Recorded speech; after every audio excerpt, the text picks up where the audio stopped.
Ces propos de Vladimir Poutine au lendemain d'un sommet des alliés européens de Kiev autour du président ukrainien, le maître du Kremlin a évoqué l'idée d'une administration de transition en Ukraine sous l'égide des États-Unis. Autrement dit, une option qui impliquerait le départ de Volodymyr Zelensky avant toute négociation de paix. On l'écoute et ensuite on fait réagir Anne Corpet.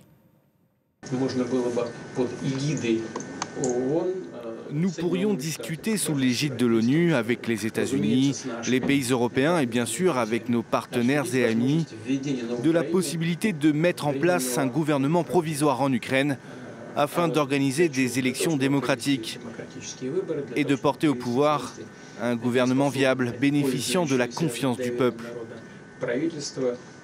Nous pourrions ensuite entamer des négociations avec lui sur un traité de paix et signer des documents légitimes reconnus dans le monde entier et sur lesquels nous pourrions compter.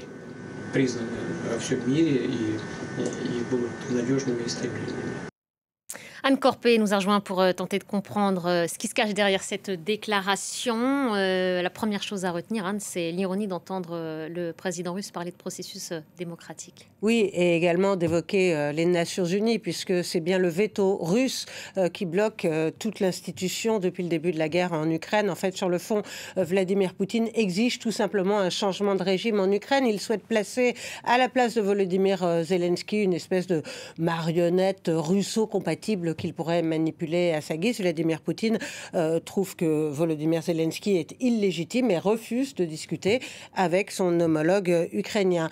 Le dirigeant russe a employé des mots très durs hier soir, Nabia. Il a dit qu'il avait des raisons de croire qu'il allait achever les Ukrainiens. Il a assuré que ses forces avaient l'initiative stratégique sur toute la ligne de front. Le peuple ukrainien lui-même devrait comprendre ce qu'il se passe, a-t-il déclaré. Alors après le sommet qui s'est déroulé hier à Paris, le président russe a bien compris que l'arrivée d'une force étrangère en Ukraine n'était pas pour demain, puisque comme Emmanuel Macron l'a lui-même dit hier, il n'y a pas d'unanimité à ce sujet au sein des pays alliés à l'Ukraine.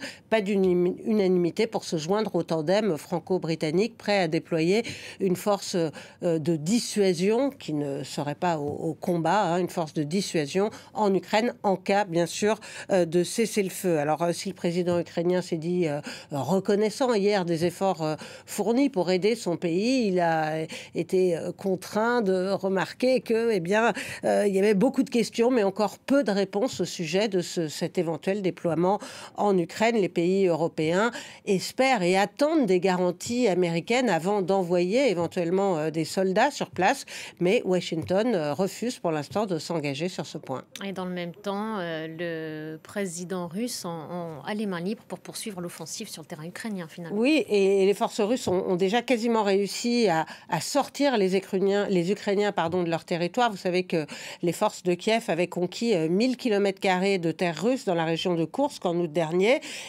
Elles n'en contrôlent maintenant plus que 80 km². Elles sont soumises au feu roulant des Russes dans cette région.